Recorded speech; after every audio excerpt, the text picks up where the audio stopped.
డెలివరీలో normal బెటరా? C section బెటరా? అని అడుగుతూ ఉంటారు. So, every time, any time normal డెలివరీకి చాలా అడ్వాంటేజెస్ ఉంటాయండి. నార్మల్ డెలివరీ ద్వారా మనకి రికవరీ చాలా ఈజీగా ఉంటుంది. అండ్ బేబీ మదర్ బాండింగ్ చాలా బావుంటుంది. And baby natural pathway through vagina బయటకొస్తుంది కాబట్టి ఎక్స్‌ట్రా ఇమ్యూనిటీ అనేది కూడా చాలా బావుంటుంది. సో, ఇవన్నీ చాలా ఈజీ రికవరీ ఉంటుంది మదర్‌కి. వితిన్ 1 డే ఆఫ్టర్ డెలివరీ తను ఇంటికెళ్ళిపోవచ్చు.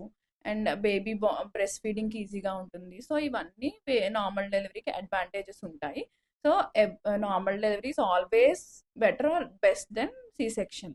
అండ్ రూరల్ పాపులేషన్‌లో ఎక్కువ అవుతూ ఉంటాయి నార్మల్ డెలివరీస్. అర్బన్ పాపులేషన్‌లో ఎందుకు అవ్వని డౌట్స్ ఉంటాయి.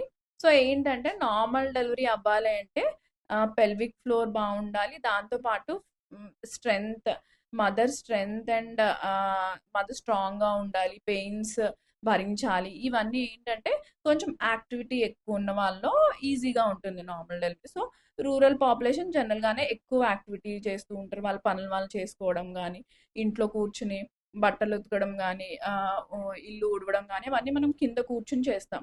సో, ఇవన్నీ పెల్విక్ ఫ్లోర్‌ని స్ట్రాంగ్‌గా చేసి హెల్ప్ చేస్తాయి. సో, అర్బన్ పాపులేషన్‌కొచ్చేసరికి మనకేంటంటే సెడెంటరీ లైఫ్ స్టైల్ ఎక్కువుంటుంది. ఎక్కువగా ఇంజినీర్స్ గానీ, ఎవరైనా సరే ఎక్కువ కూర్చొని పని చేస్తూ ఉంటాము. యాక్టివిటీ అనేది కొంచెం తక్కువుంటుంది. సో, ఈ రీజన్ వల్ల మనం నార్మల్ డెలివరీస్ అనేవి రూరల్ పాపులేషన్‌లో ఎక్కువ చూస్తూ ఉంటాము. అండ్ అర్బన్ పాపులేషన్‌లో పెయిన్ టాలరెన్స్ తక్కువుంటుంది. సఫిస్టికేటెడ్ ఉంటారు.